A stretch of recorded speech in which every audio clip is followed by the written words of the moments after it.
Welcome once again to the Party of One podcast, the actual play RPG podcast where the gaming table is always set for two. I'm your host as always, Jeff Stormer. This week on the show, I am joined by Scott Paladin for a game of Have You Heard About the Beast?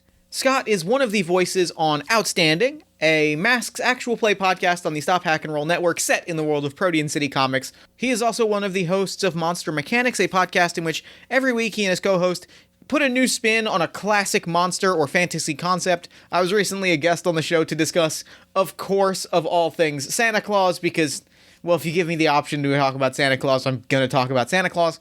It was a really fun episode. It was a lovely, experience. I really think that you'll enjoy it. You can find links to Monster Mechanics, the episode of Monster Mechanics that I appeared on, and more information about Outstanding, as well as the game that we're playing this week, Have You Heard About the Beast? All in the show notes. Speaking of the game that we're playing this week, Have You Heard About the Beast is a game about barroom hearsay. One question at a time, we create a brand new fantasy monster and then describe what it takes to defeat that monster and save the day. We create its strengths, its weaknesses, its environment. It's a really cool, world-building game. It is a really interesting experience. I so adore this game, and I think that you'll really love hearing it. Like I said, you can find more information in the show notes. Now, real quick, before we dive in, a special thank you to Jesse, Edmund, and Blaine Martin, our newest backers on Patreon.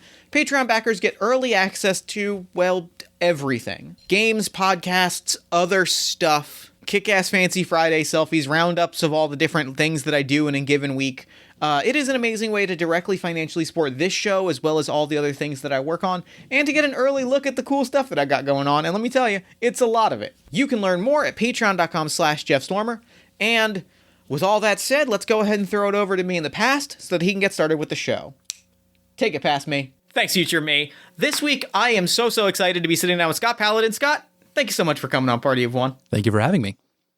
So real quick, before we get into what's going to be a very, very fun game, we're going to do some very fun world building today. Why don't you take a moment and let the lovely listeners at home know about anything you've got going on that you might want the audience at home to know about? Well, excellent. I am part of a couple of podcasts. The first one is my personal one, which is Monster Mechanics, which I host with my best friend. We sit down every week and we take a monster from myth or media and we start poking holes in it and then making up answers to those questions that we have. So things like how do mermaids mate, or why do dragons hoard gold, or all kinds of other crazy questions. We make up answers for them, and it's really fun. And then I am also part of the Outstanding podcast, which releases as part of the Protean City feed. It is a Masks actual play podcast, sort of aimed at a slightly younger, more upbeat, less dramatic audience than the normal fare. And on that, I play a character called Maximus Morris, aka Shield Mouse. I dig it. I'm here for it. I mean, Protean City are friends of the show. I will be here. I will rep any Protean City production, so you know that I'm here for it. Yes. All right. Speaking of building monsters, though, Are you ready to build a monster? I am so incredibly ready. This sounds so fun. Because today we are playing Have You Heard About the Beast? Scott, have you heard about the Beast? Well, I'm certainly about to. Have You Heard About the Beast is a game of tavern rumors and hearsay. More often than not, they turn out to be entirely true. Basically, what's going to happen is we are just going to go back and forth and create some rumors. We're going to create a mythical monster, and then we're going to go fight that monster. But the way we're going to do that is we're going to create some outlandish rumors that we've heard, and then we're going to encounter this monster that we've created and come to learn how all of the things that we have said are all true at once. And I'm really excited about breaking that down and creating this weird monster together. I think this is going to be dope. This is going to be dope. So here's how this works. We have 10 categories of rumors in front of us. Those categories are where we are swapping these rumors back and forth. Mm-hmm. Who is telling us about this monster? Mm-hmm. What it is, what the monster is, where the monster lives, what it has done, its age and size, what it looks like, what special ability it has, a treasure or something it guards, and its nickname. So these 10 categories, we are going to each take a turn filling out one of these. Together, we will spin all 10 of these categories, and then we will discover how all of these things that we've said are true. The way this is going to work is the first thing that's going to happen is, so traditionally, in Have You Heard About the Beast, we would write down all of these categories on slips of paper, put them in a bowl, and pull them one by one. And then whoever has the what it is category starts out by saying what kind of creature it is. However, because we are not in the same place, we are just going to roll some dice and randomly generate categories to talk about. So I guess my first question is, would you like to tell us what it is, or would you like me to do that? Ooh, how about you start out? All right, I'll start out. Cool. And something I like about this game is the majority of this game is just a bunch of interesting D10 tables for each of these topics. So I am going to roll on the what it is table and see what my answer is, and then kind of spin off of that. Cool. I love rolling on tables. So I rolled an 8, and I got a man-eating troll. I am going to say, have you heard about... I'm trying to think about what I want.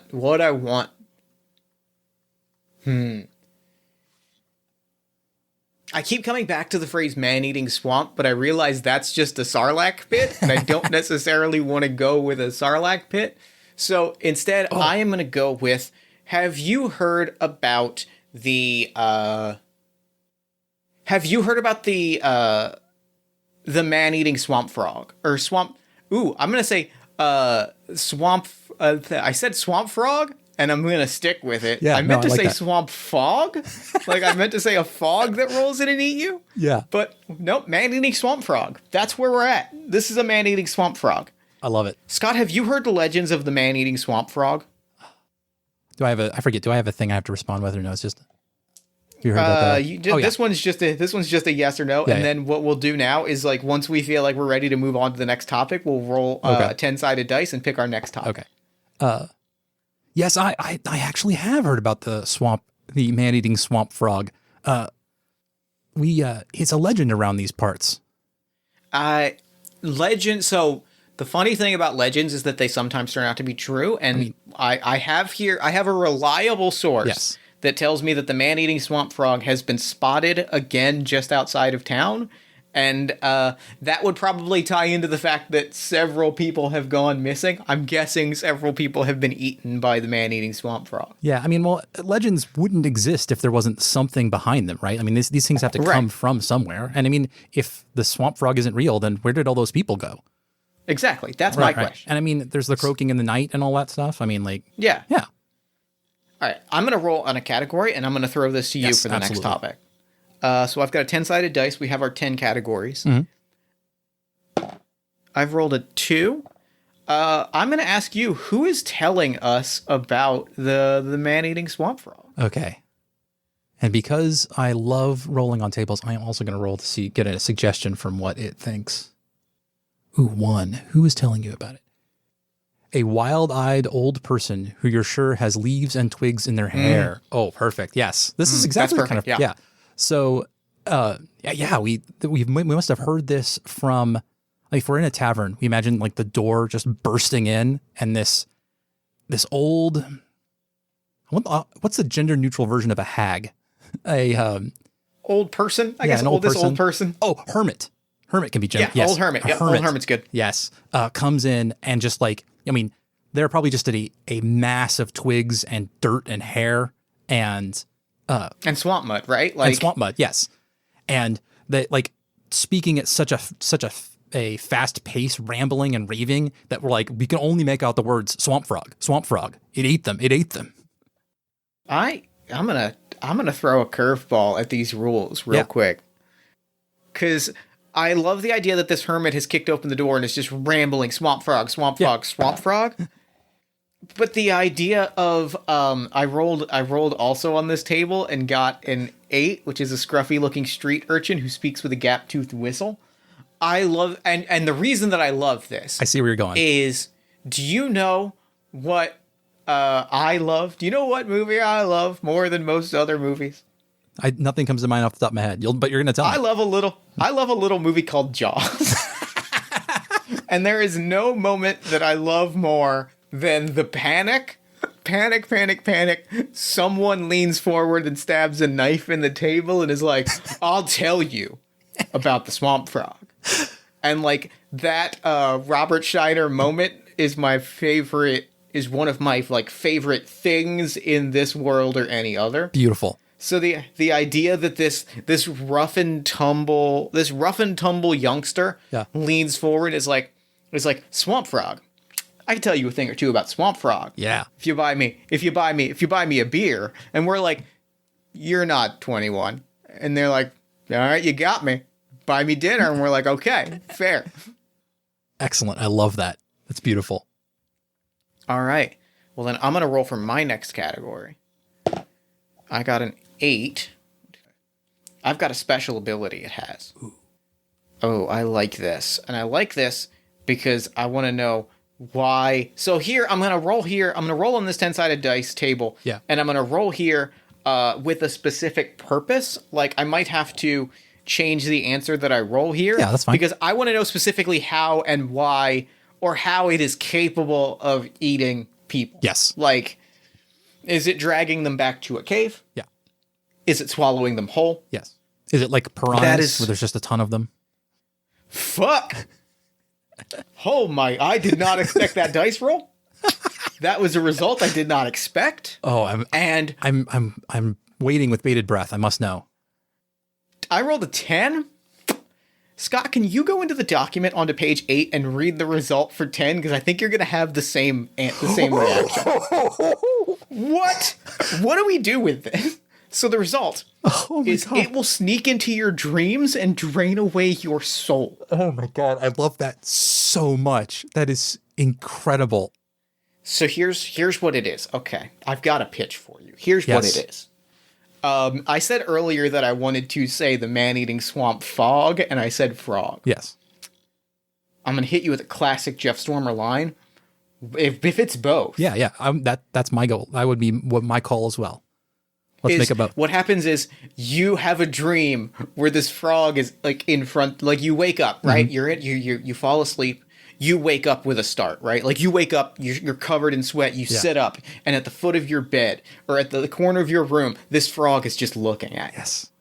And you look away and it's a little closer, and you look away and you're a little closer, and like you try to run and then it's in front of you. Yeah. And each time it's a little bigger, but you realize it's not just because it's closer, it's because it's literally growing larger. Oh yeah. And it finally dives at you, and then you wake up proper. Mm-hmm.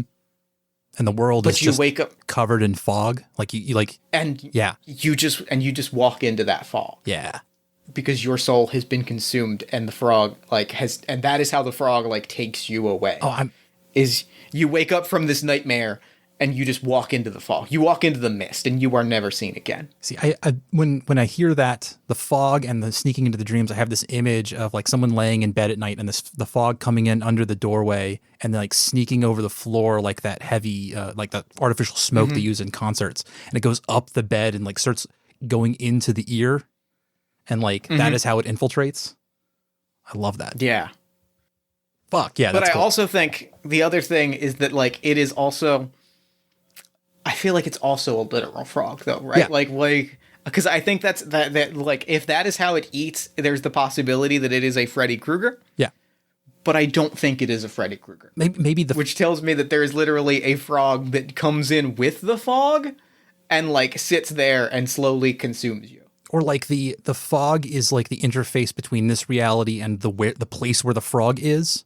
Like it's a real thing. It is part of a reality that is like perpendicular to our own. And when those two worlds intersect, that's when the fog like floods through because it's part of its reality. Yeah, and it then, like jumps through the frog and drags you into the mist. And so you just gone. There's no evidence or anything. Yes.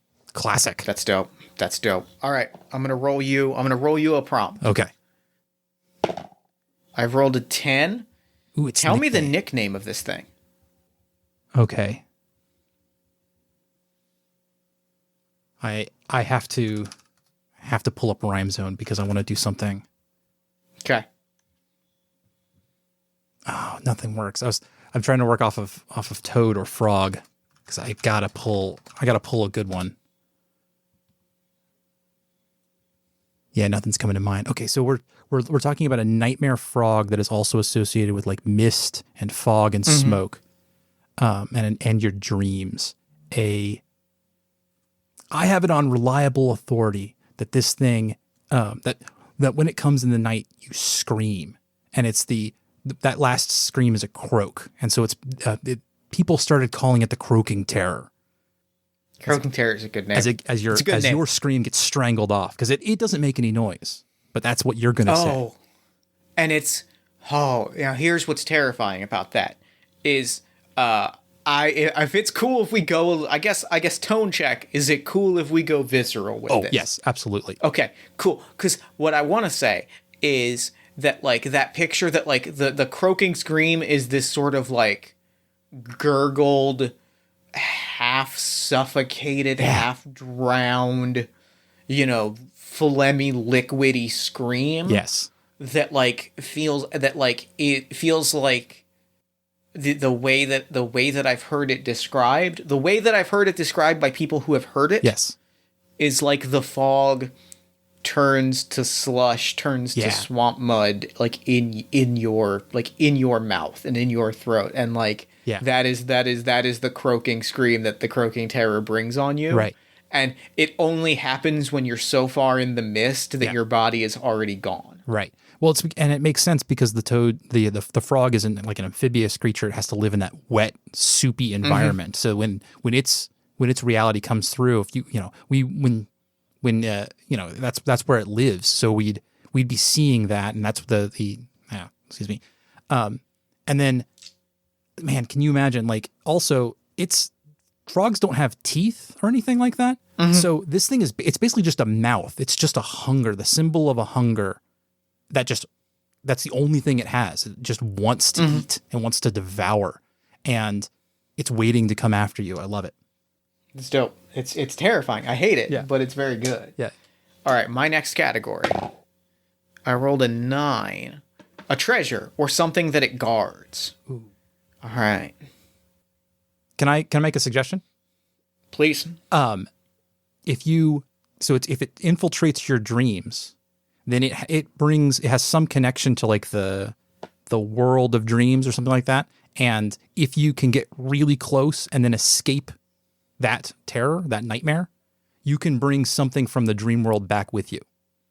Okay, I have something to build off of that. Yes, please. What it is it is not from your dream. Okay. What it is the thing that it guards is the secrets of those that it feasts on. Ooh, because knowledge. It watches you in your dreams. It sees the things that your subconscious knows. Yes. So if you were to escape, no one's ever escaped. Yes. But it is said, our hermit friend, once they've calmed down, tells us, if you escape, maybe the hermit actually knows this. Maybe the hermit is the one that has this piece of information. Yes. The hermit has a secret that someone holds that no one has ever known. Oh yeah. Like this youngster that knows a little too much about the frog. Yes. They are the head of an international crime syndicate. Yes. And they have been outed because our hermit friend found this out because they managed to escape from the frog. Right. And they pulled that secret. Yes. Well, it can't be our youngster friend, because that would mean they would be dead by the frog's hand, because they have to have been consumed by the frog. No, it was somebody who was beloved in the town and has recently died. Yeah. Right? Like it was everybody's like favorite neighbor. Yeah, it was Norm. Norm was devoured.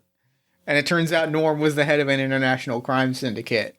Which explains why he always had such money, and that makes perfect sense in hindsight. It explains why everybody knew Norm's name, and in retrospect, that is suspicious. But yeah, it's that feeling of like, you can get out of there with this powerful secret. Yes. But to do so, you have to confront the frog directly. Yes. You have to confront the croaking terror. Excellent. That's very good.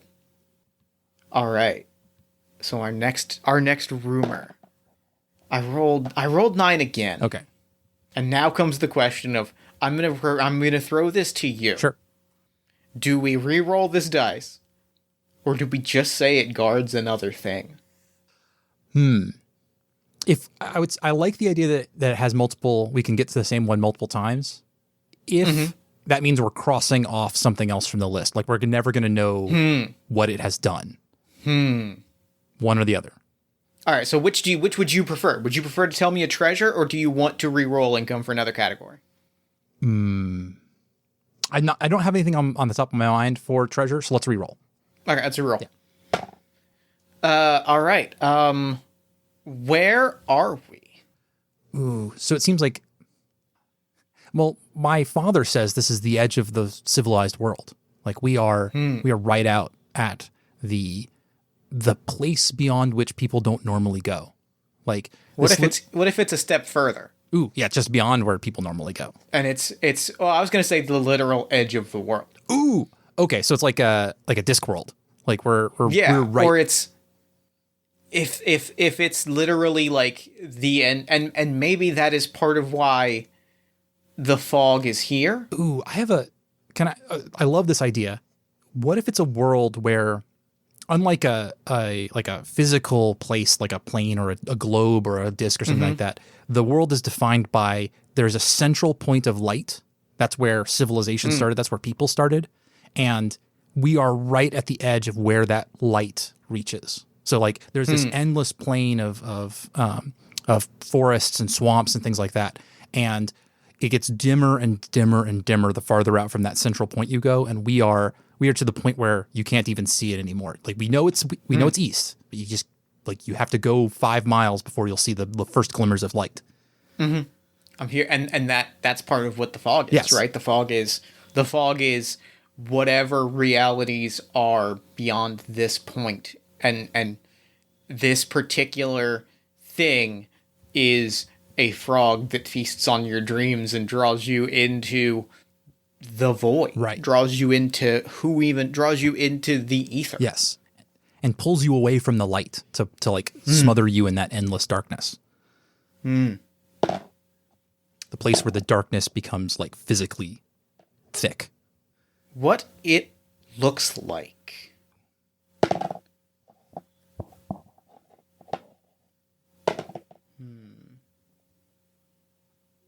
I rolled 2 results that like I'm not feeling. Okay. Yeah. So I am gonna just pick a result and say it has the face of a human on each of its palms. Ooh. And say that like I think rather than the palms, maybe it like has the ridge. It like has human faces along its back on like its spinal points. Ooh. Akin to like a stegosaurus, but each of them is like a face. And they just like that's where the croaking happens. That's where the croaking scream happens. Is like as a face forms somewhere on this frog, it croaks and it screams and it yells, and that is what we are. That is what we identify as the croaking terror. Oh yeah, that is so disgusting, and I love it so much. And like I'm having the image of these faces opening, like the eyes and the mouths opening, and like the fog creeping out from them. Like that's the source of that creeping fog. We're gonna have to say frog and frog a lot. Oh, that's beautiful. It was a solid decision picking two things that closely rhyme. All right, what is our next topic? We've already rolled what it is, and I don't feel like I don't feel like we have a good. I don't feel like now we're gonna be like, and also it's a band. I don't think we could make it worse at this point by adding on that one. A special ability that it has. Okay. Oh wait, we did that one. That was the dreams. I gotta make a note of the ones that we haven't done. Yes. Because that is going to be easier than rolling a 10-sided dice and guessing. Yeah. We should be. All right, we should be so doing we've done where we are. We've done who is telling you about it. We've done what it is. Yes. We have not done where it lives. Yes. We have not done what it has done. Right. Age and size. We haven't done that one either. We haven't done age and size. Yeah. We've done what it looks like. Yes. We've done its special ability. We've done. Okay, so we have 3 left. Okay, cool. So I'm going to swap to a 6-sided dice. Perfect. God, what it has done. That's a good question. All right. Let's answer where it lives. So, I mean, I read once in an ancient tome that we are at the edge of the world. We are beyond the edge of the world even. But that if you go far enough, there's other places. And that's where the frog is from. Like it's got to be from somewhere out beyond our very reality. but you have to go, you have to be able to survive out through that like creeping dark in order to reach those places, places where humans weren't meant to be and cannot survive. And maybe that's what our dreams are, right? Oh, yeah. Maybe that's dreams, is that's us being in another place. Yes. And it's from this place. That's kind of why it appears to us first and foremost in dreams, is that it is a jaunt into another plane of existence. And if it catches you wandering in this other plane, it is the apex predator and it will feast. Ooh, so like, and that makes sense for why when you dream, the rules seem to change and things don't seem to make sense. It's because you're looking into a reality where the rules are different and you don't understand what goes on there. And then, you know, there has to be a way for you to find your way back to your body here. When your mind goes off on these dream jaunts, there's like a trail or something that comes back. And it's that the frog finds and travels back with you. So it's in the act of dreaming that it is able to find you. That's terrifying. All right, I'm rolling. And I'm going to answer age and size. I'm curious. Like, this I have a lot of questions around. So I'm going to roll this 10-sided dice and see what I get here. Ooh. Okay. Yeah. This has, as long as this town has been here, there have been stories of the frog. Yes. Sometimes it goes by long enough that it was a myth, right? Like sometimes it fades into being fictional. Yeah. And then it reemerges. And you know, you can never be certain. It's that sense of like there are stories and there are myths of this frog dating back to the earliest days of people in this town, wandering this world, exploring this space in the fog. Like the frog has always just been a story that is told. Yes. However, I also like the idea that I love, and the other half of that is I love the idea that like it is not so consistent that we are ready for it. You know what I mean? Like it is this thing where the world, where it's been hundreds of years, who is to say, like, you know, who is to say those stories even have persisted, right? Like, who is to say that we would have to dig through a library to find how the frog was warded off last time? Like, who is to say those stories were even written down? Who is to say that the people who stopped the frog weren't themselves drawn into the fog 20 years later? Like, what this means. But it is this thing where if you look into it, you will find stories of the frog. Yeah, like you will find stories of the croaking terror, no matter how far back you look. Yes, you'll find old, like carved figurines of its form, like where people have carved a frog, like a stone frog with faces on its back, and like it's been unexplained. That was just a museum curiosity until, you know, the right person sees it and puts it together with the rumors they'd heard.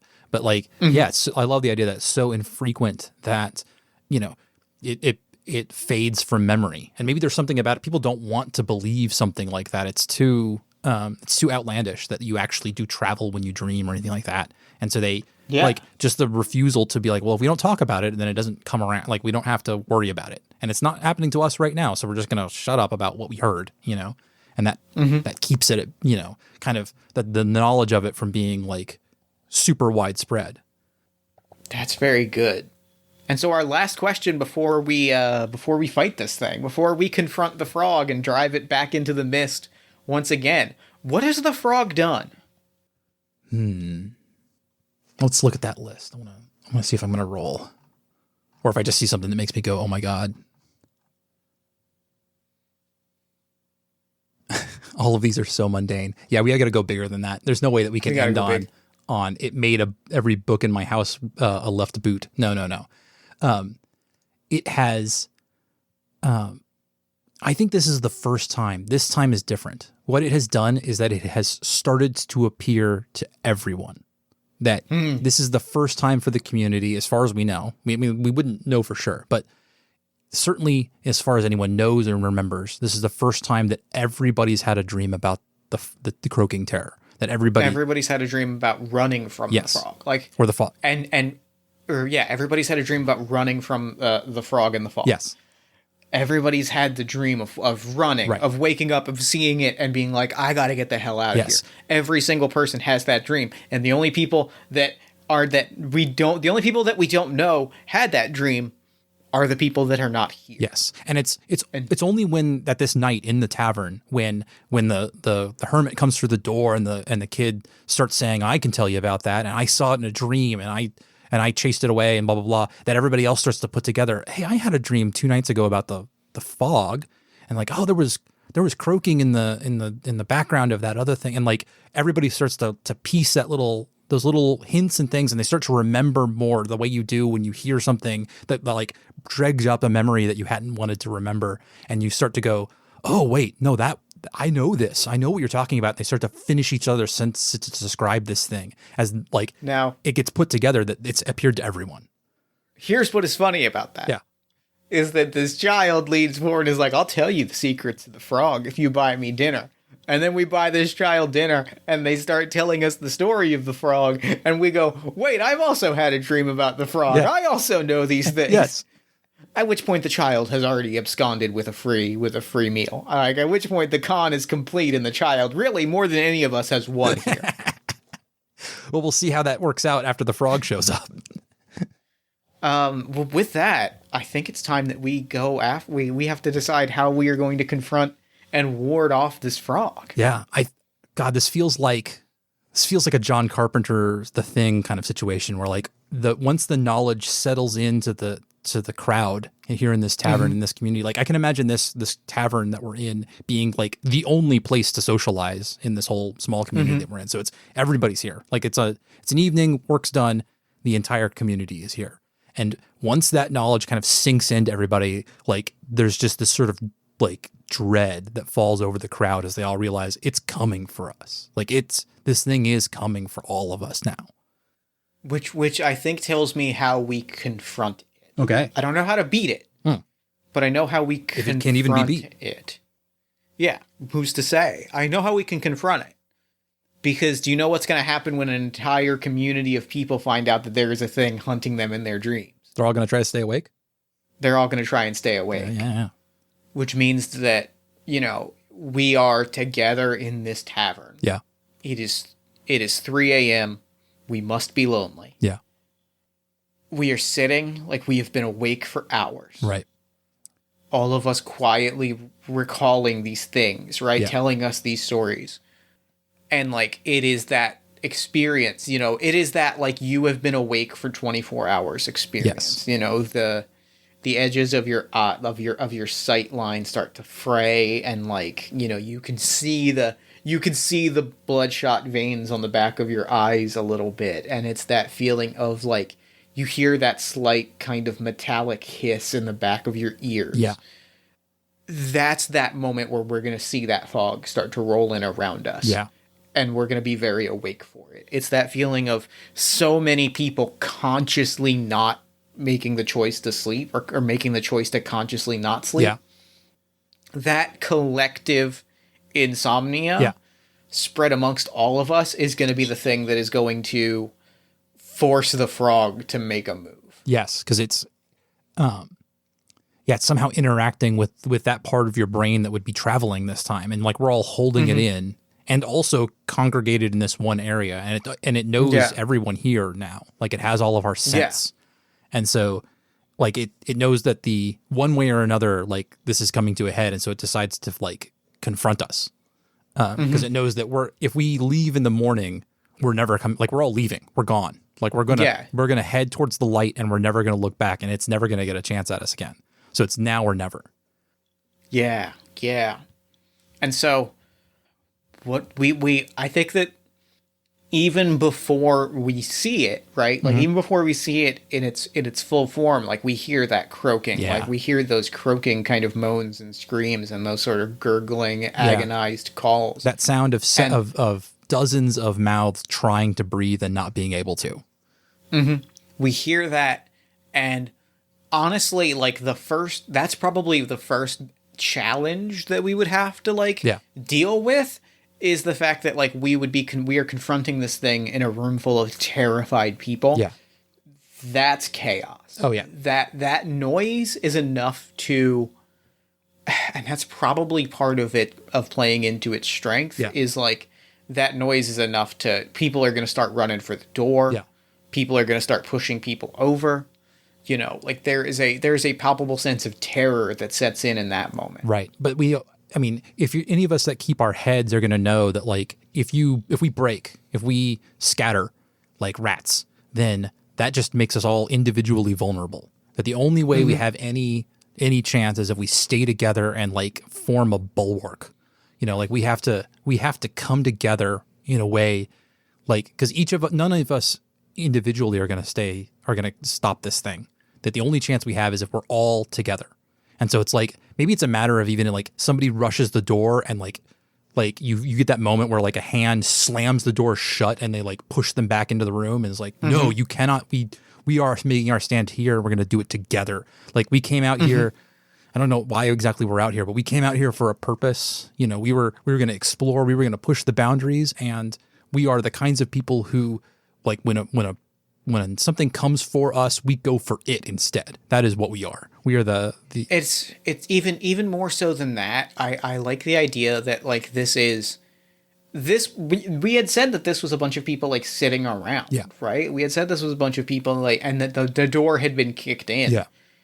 That tells me that if anything, like we didn't ask for this. Like we didn't ask to be confronted by this immortal terror. Yeah.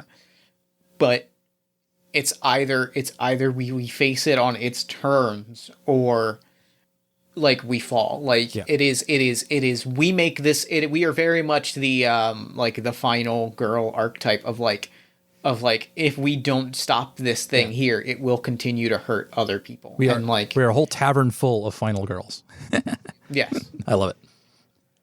And so we come to this moment where we are very, very tired and very kind of insomniatic. Yeah. And it comes to, I have a pitch for like how we actually confront this thing. Okay. Because if it's guarding secrets, then that means that like, I feel like that means it is more interested in like those secrets.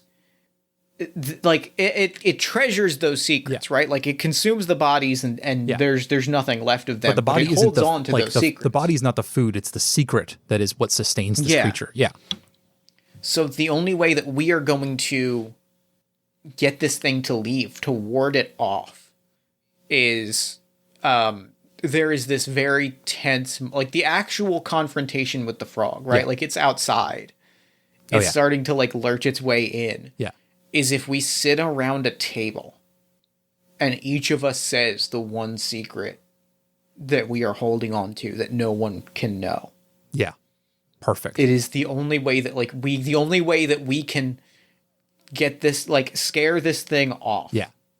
Because at the end of the day, like it is not doing this out of malicious intent. No, it's just hungry. It's hungry. Yeah. And the only way to make it leave is to get rid of its food, is to like get rid of the food that we are holding on to that it eats, and share our secrets so that they are no longer secrets, so that it goes and finds someone else who is holding a secret to feast on. Yeah. We make ourselves no longer a target. We make ourselves like unappetizing to it. And it's that moment where like, you know, like it's tense and like the air in the room is heavy as everybody like is tired and exhausted and scared, but also mad at this thing because it's like it's coming to our house and is doing this to us, and we didn't ask for this. But like eventually somebody breaks. Like somebody's like, I think I know what this is, and they tell like that deep dark thing that they think that when they say it, everybody's going to turn on them. And but the brilliant thing is, or the moment that makes everything different is that when they say that, I don't know what it is. Maybe they stole something, or they had lied about, you know, who they were. They say, I'm not really, you know, the son of a nobleman. I'm from common birth, or like that. And instead of or it's Lighthouse style, where they're like, I've said I was this person, but I actually killed that person and took their place so that like I could live. Like I'm living on the run and I took their place. Yes. Yes. So they make this confession, and that's the thing that they think. They're so convinced, they are 100% certain that when they say it, everybody's going to turn on them, and that's going to break the like last bit of camaraderie. But instead, the rest, everyone turns and says, okay, that's all right. Thank you for telling us.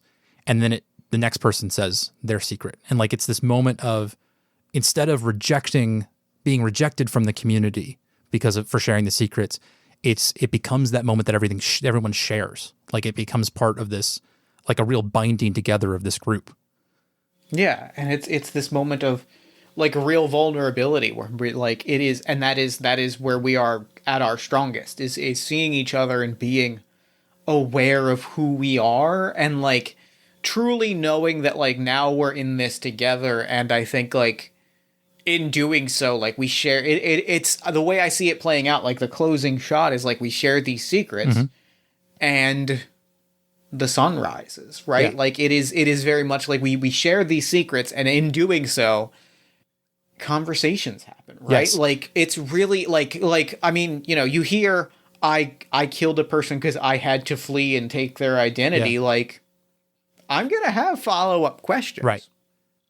So it's this moment of like, we sit around, we hear each other's stories, we share this experience, we talk to each other, we get to know one another on a personal human level, and in doing so, Yeah. you know, we see it through the night, and the frog's secrets are not there to consume, and the croaking terror simply recedes with the fog and moves on to its next den. And like, because everyone's so wrapped up, like they become like the moment is so powerful as everyone shares their secrets and starts talking, and like just the act of learning about one another becomes so important, and like wraps everyone up so much. And like, as this community sort of really builds, that like nobody even notices when the frog like stops croaking. Like, they didn't notice when that sound disappeared. They didn't notice when the fog went away.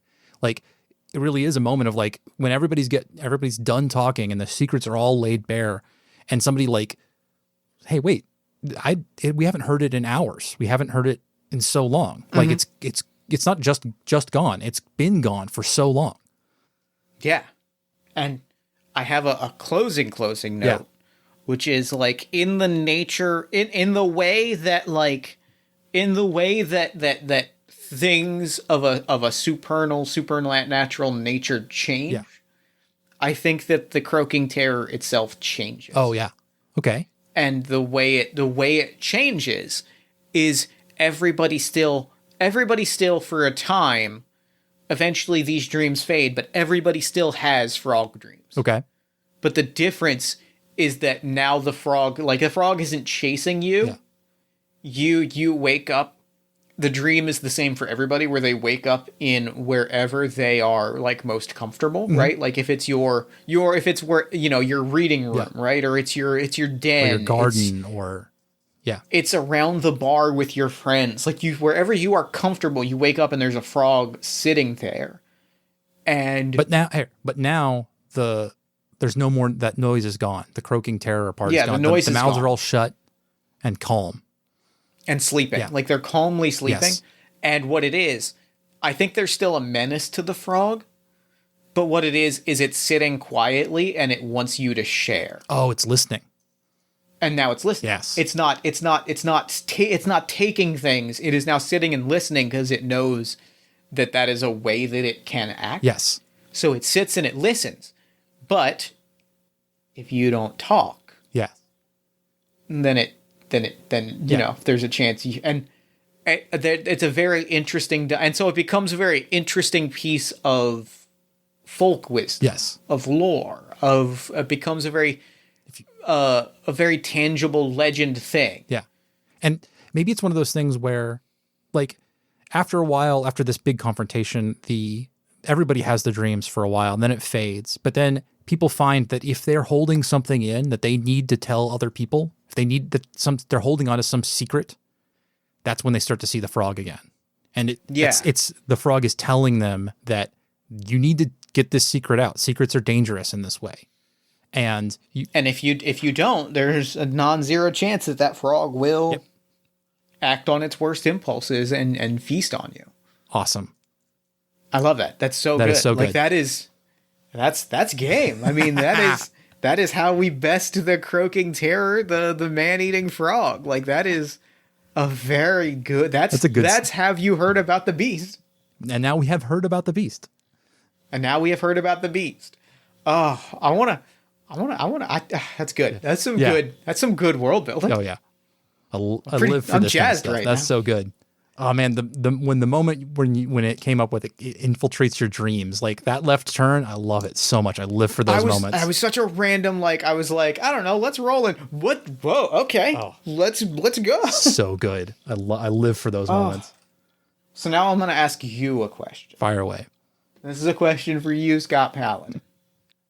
What is the monster mechanics topic on the Creeping Terror? You have read the Monster Manual entry on the Creeping Terror. You have read the lore. You have read the story in which it comes from. What's the topic? What's the topic that we bring to the table for the monster mechanics episode on the Creeping Terror? You mean Croaking Terror? The Croaking Terror. The Creeping Terror is a different thing. I was like, what's the Croaking Terror? Oh, What's the Croaking Terror monster mechanics topic? We don't need to do the whole episode, but I want to know what the question is that you and your co-host dig into with this. So, I mean, honestly, if you liked what this episode was, that's what monster mechanics is. That is literally just us world building. And for this kind of thing, the direction I would want to take it, if my co-host brought me this entry, I would say, I got to know about these other worlds. Like this thing is guarding, or not guarding, but it's living in the space between realities and the rules there are different. What else is living in those spaces? Or if you make it to one, how can you do that? Like that, going into that cosmology would be so interesting. And that's what we would go. That's a good topic to dig into, because it was such a juicy world detail that is so intrinsic to the Croaking Terror that we kind of just were like, it's here. We don't have the answer for it, but good answer. I appreciate that. Well, thank you for playing this game with me. This was an absolute delight. This was delightful. Yes, thank you so much for having me. I'm glad you introduced me to this game. I'm playing this again with other people. Full disclosure, we were gonna play a different game, and literally this morning I remembered that this game exists because I'd read it months ago and was like, this rules. And then you and I started playing an episode, and I was like, I gotta find a good game for Scott. And then this morning I woke up and went, wait a second. This game exists. This is what Scott does. Yes. Why am I not just pitching this game? And I felt it was the right call. It was absolutely the right call. I'm glad we pivoted. Yeah, no, this was so good. So good. Well, real quick, before we wrap up, where can people find you and your work online? You can find me on Twitter. I am at Scott Paladin, or really, if you go looking for Scott Paladin anywhere, I pretty much own that name. So Instagram, all those other places, scottpaladin.com even. Or you can find my main podcast at monsterpod.org, or just search for Monster Mechanics on any podcatcher. And you can find Outstanding as part of the Protean City Comics feed. Hell yeah. Well, thank you so much for doing the show. This was a blast and a half. And for now, I'm going to throw it over to me in the future so that he can wrap up with the show. Take it, future me. Thanks, past me. And thanks again to Scott for coming on the show. That game was exactly what I wanted it to be, which is to say it was an absolute delight. Be sure to head to the show notes for a link to Have You Heard About the Beast, and be sure to follow Scott on Twitter at Scott Paladin, Monster Mechanics at MonsterMPod, and Outstanding at OutstandingPod. Then, while you're on Twitter, follow us at Party of One Pod. Like the show on Facebook at facebook.com/Party of One Podcast. If you enjoy the show, consider leaving us a nice iTunes or Podchaser review. There are other platforms, but those are the ones that send a nice email to my inbox, and that makes me feel all warm and gushy. You can also support the show financially at patreon.com/JeffStormer or ko-fi.com/JeffStormer. You can also join our Discord at bit.ly/PartyOfOneDiscord, or head to our merch store at bit.ly/PartyOfOneMerch. Or you can support the other podcast that I produce, All My Fantasy Children. AMFC is a character creation, storytelling, and world-building podcast on the One Shot Podcast Network, powered by you. Every week, my best friend Aaron Catano Size and I take a listener-submitted prompt, we spin it into an original fantasy character, and we populate a shared universe one story at a time. New episodes drop every Friday-ish at oneshotpodcast.com. Party of One is produced and edited, as always, by Jeff Stormer and Jen Frank. All music for the show comes from the song Infinite Lives by Mega Rain featuring the D&D Sluggers, and the Party of One logo is by Evan Rowland. If you'd like to inquire about advertising rates, coming onto the show as a guest, or about press coverage of the show, shoot me an email at partyofonepodcast@gmail.com. And I think that's it. I think that's all we do here. So until next time, thank you so much for listening. Remember to fight the forces of fascism every single day. Remember that self-love and self-care are radical and defiant acts of resistance. And as always, party on, everybody.